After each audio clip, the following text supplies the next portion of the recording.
Hi, I'm Paul, KB5MU, with Open Research Institute, and I'd like to share with you my experience tracking down an entertaining bug on the Opulent Voice project. That's the native digital uplink mode for Phase 4 ground and space, including the Haifuraiya satellite project. It's designed around using the Opus vocoder to send very high-quality digital voice at 16,000 bits per second. The voice data is divided up into 40 millisecond frames, 2,152 bits, including some overhead, and each frame is encoded with a convolutional error correction code. Certain aspects of the Opulent Voice design were adopted from M17, which is a lower rate digital voice mode intended for VHF and UHF amateur radio use. This is possible because, like everything we do at ORI, M17's design and implementation are open source.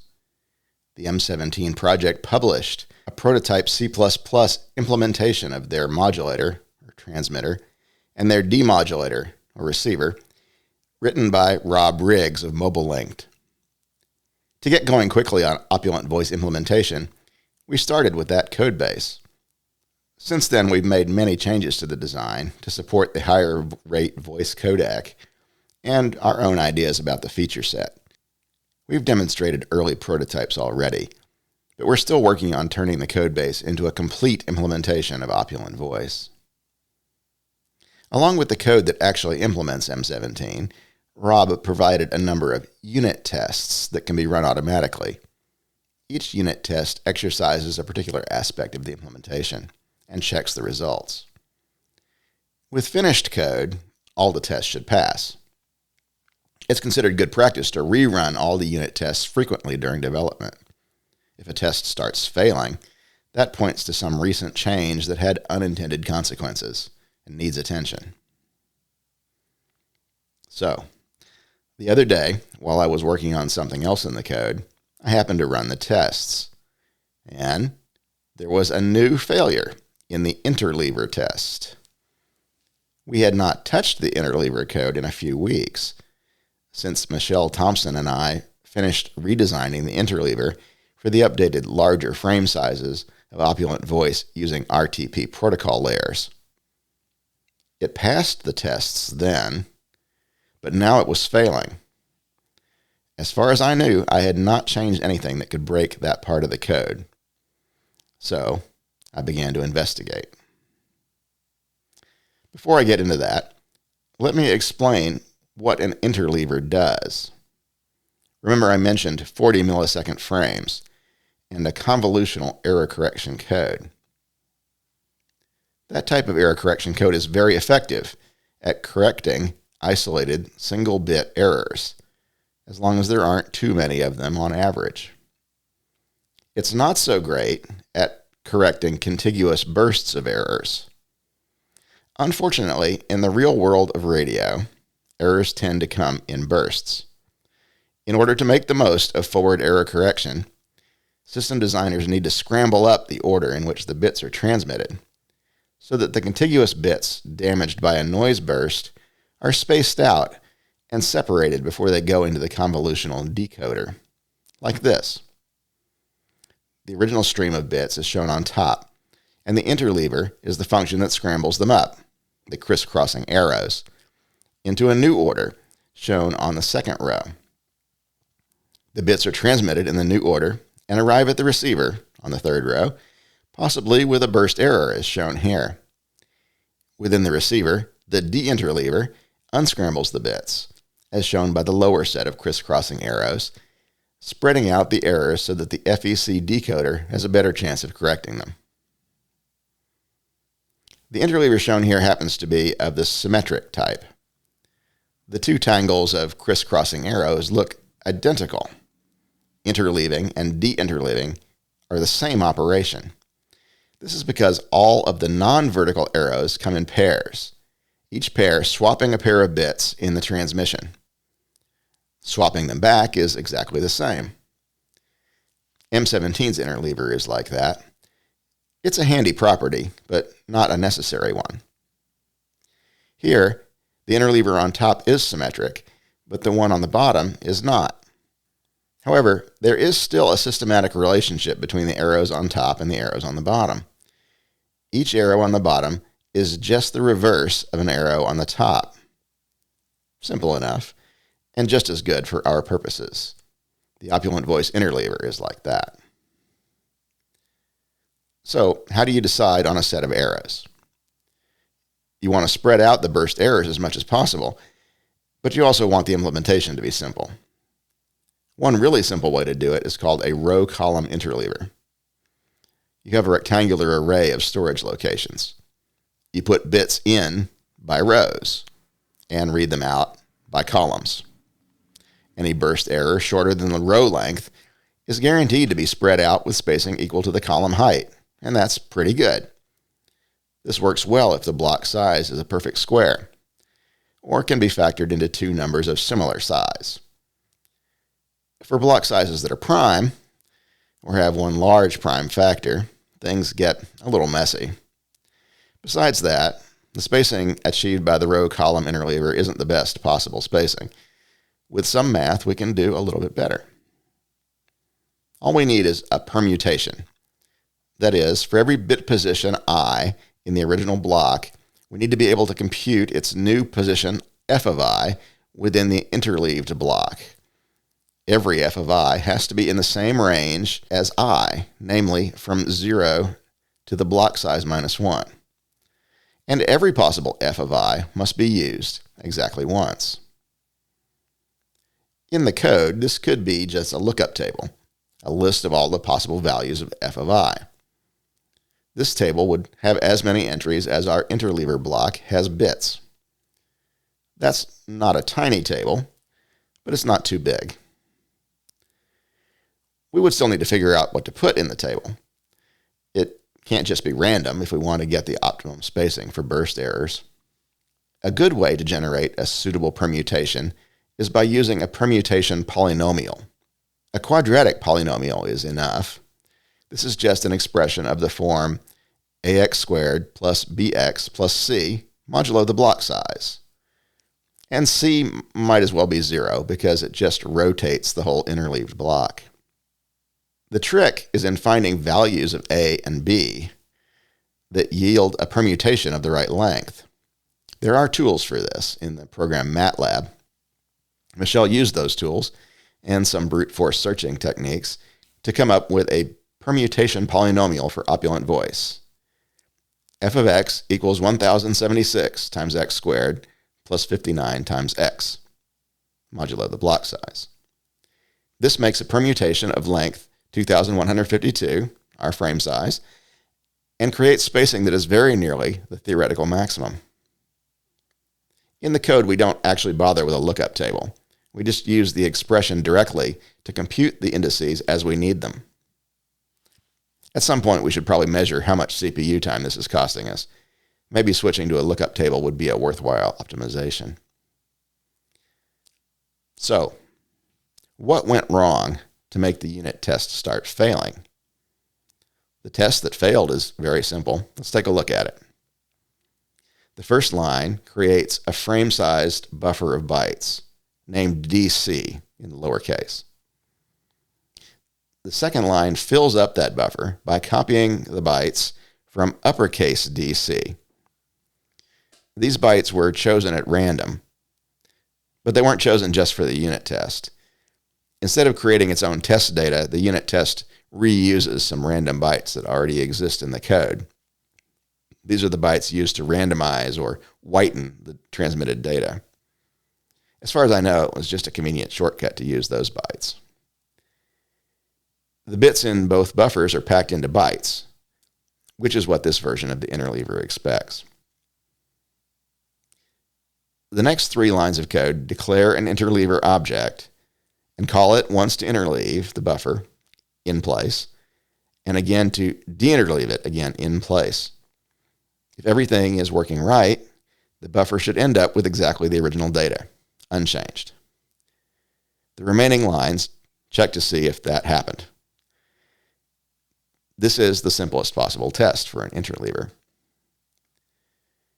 The expect EQ macro you see inside the loop is part of the Google Test Suite, a popular library used to facilitate and automate unit testing. If the two arguments to expect EQ are not equal, it outputs a message and marks that test as failed, but it doesn't stop the test. So we get a complete list of bytes that don't match after the test.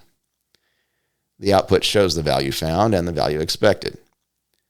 But unfortunately, it doesn't show the index I, so we have to do some extra work to figure out exactly where the test failed. I just ran the test in the debugger and dumped out the contents of both buffers to the console. After some cleanup in a text editor, I compared them with a program called Kaleidoscope, and it looked like this. The first screen full of bytes were all correct. Scrolling down, it turns out most of the bytes were correct. There was just one run of 19 consecutive bytes that were wrong, seen here. From index 51 to index 69, every single byte was wrong. The other 250 bytes in the buffer were correct.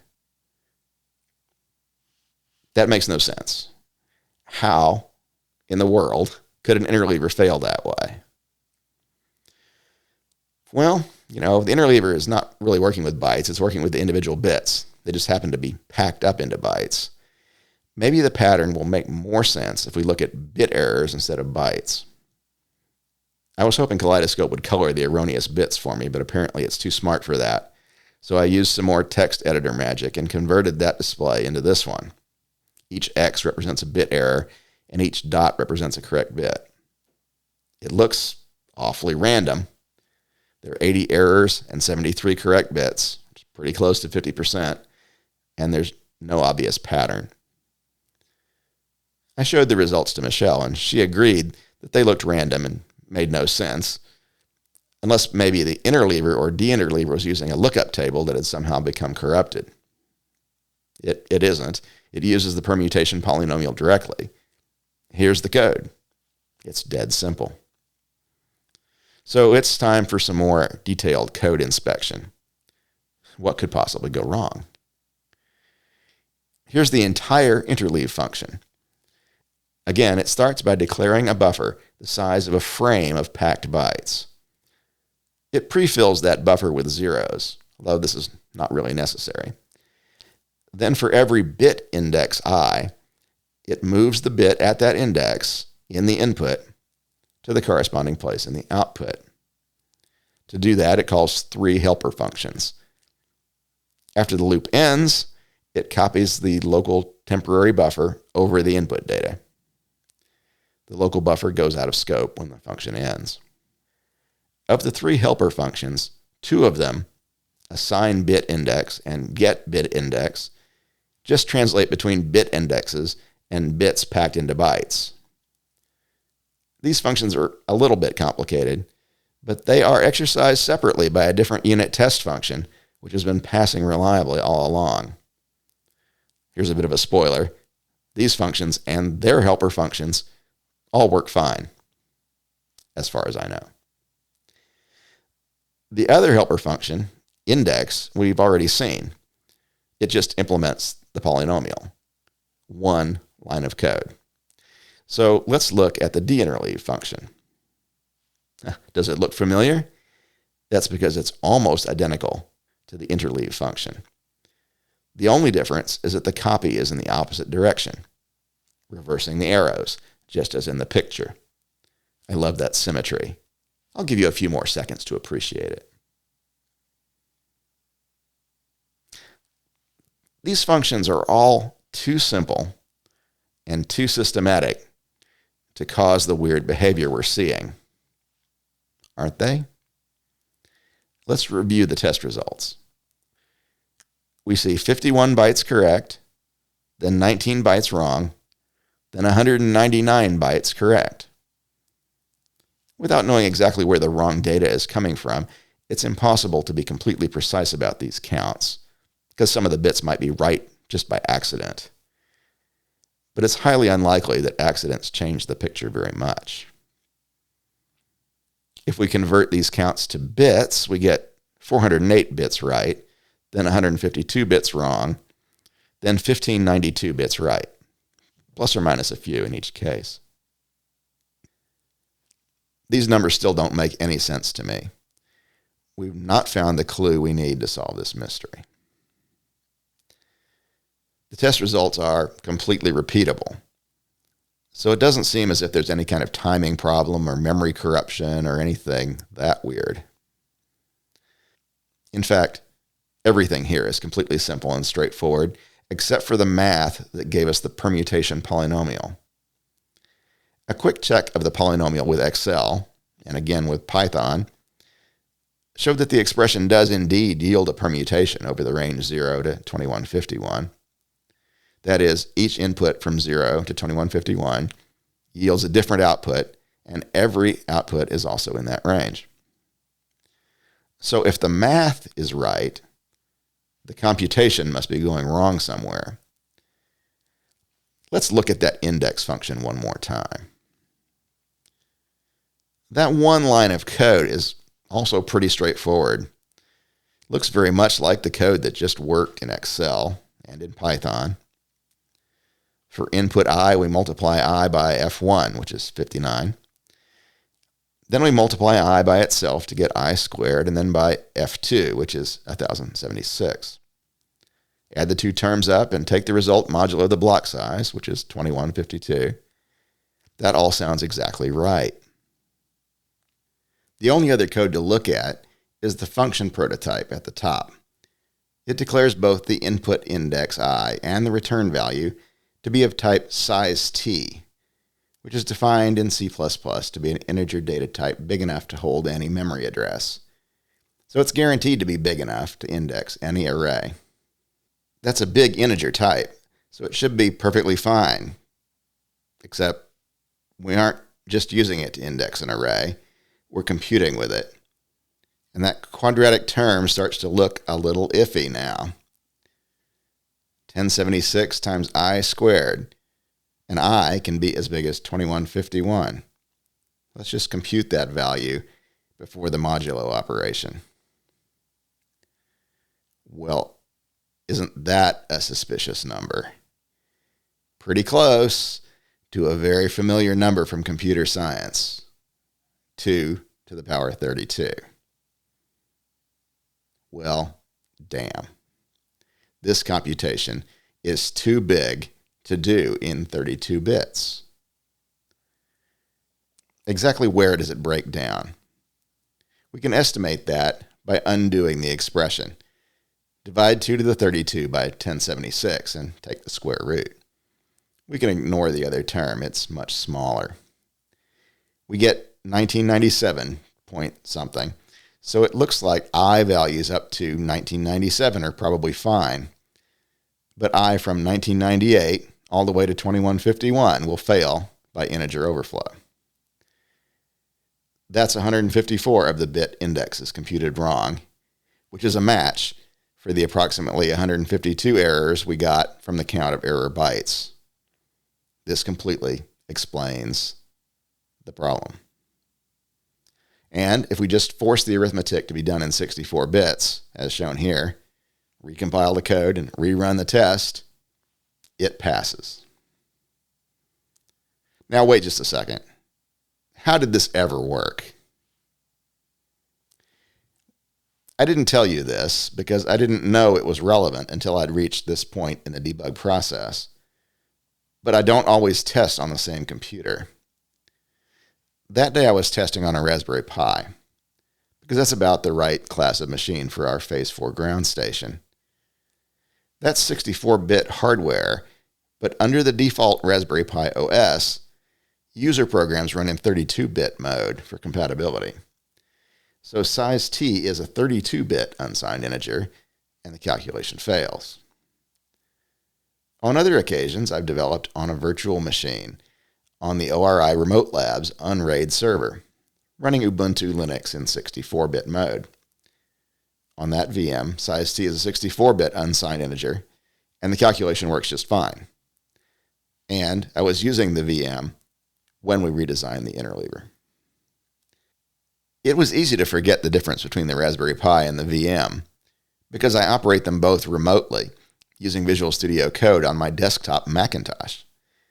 Visual Studio Code does an amazingly good job with remote development and even remote debugging. A more modern programming language would have caught this problem for me. Either it would have integers of unlimited size, like Python does, or it would have caught the overflowing multiplication as an error at runtime if it couldn't figure it out at compile time. C++ does none of those things in the name of runtime efficiency. Just another reason why I'm not a big fan of C++. This experience has reinforced my enthusiasm for unit testing, though. I'm not always careful about providing formal unit tests for my own code, but if the original author had not provided interleaver tests that were so easy to rerun, I might not have found this problem until much later, and it would have taken much longer to figure out that the interleaver was the source of the problem, and why. Thanks, Rob, for the unit tests. And thank you for listening.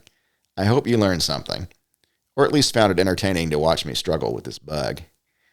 We do all this work out in the open, sharing our results as we go along under open source licenses. To learn more, visit openresearch.institute on the web, and check out Open Research Institute on GitHub for code, documents, and more.